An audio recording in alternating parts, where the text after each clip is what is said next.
नमस्कार. मुलांच्या तुलनेत मुलींची संख्या कमी असल्याने मुलांना लग्नासाठी लवकर मुली मिळत नाहीत. ही गंभीर बाब बनत चालली आहे. पण आता याच भावनिक गोष्टीचा फायदा घेत काही ठग या मुलांना आपला शिकार बनवत असल्याचे समोर येत आहे. मुलगी दाखवणे आणि मुलांचे लग्न लावून देणे आणि नंतर लाखोंची लूट करून पसार होणे हा या ठगांचा कार्यक्रम चालू आहे. अशीच एक घटना आता समोर आली आहे. या ठगांच्या ग्रुपमधील एका मुलीचे तब्बल 8 लग्न झाले आणि 9व्या लग्नात या मुलीचे बिंग फुटले. बीड जिल्ह्यात बोगस लग्न लावून देणारी टोळी सक्रिय झाल्याचं समोर आलं आहे. यापूर्वीही ग्रामीण भागातील अनेक तरुणांची फसवणूक या बोगस लग्न लावणाऱ्या टोळीने केली आहे.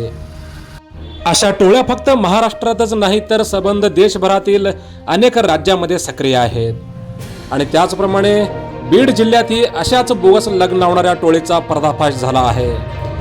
आणि सगळ्यात विशेष म्हणजे 8 लग्न पचवल्यानंतर 9व्या लग्नावेळी या वधूचे बिंग फुटले आणि पोलिसांनी तिला बेड्या ठोकल्या. बीड जिल्ह्यात बोगस लग्न लावून देणारी टोळी सक्रिय झाल्याचं समोर आलं आहे. यापूर्वीही ग्रामीण भागातील अनेक तरुणांची फसवणूक या बोगस लग्न लावून देणाऱ्या टोळीनं केली आहे. मात्र असाच प्रकार बीडच्या उमापूर गावातून समोर आला असून नवरी एक आणि नवरदेव अनेक असे म्हणायची वेळ आली आहे.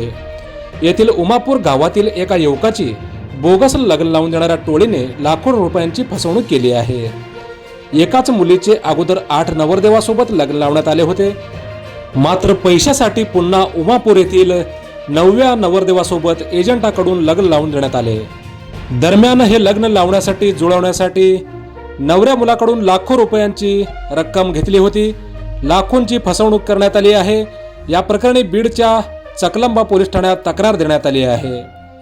पीडित नवरदेव योगेश शिंदेने या संदर्भात पोलीस अधीक्षकांकडे धाव घेतली आहे आणि त्यांनी या संदर्भात तक्रार दाखल केली आहे. बीड जिल्ह्यातील उमापूर परिसरातील लुटेरी दुल्हन म्हणजेच बनावट नवरी टोळीचा धक्कादायक प्रकार समोर आला आहे.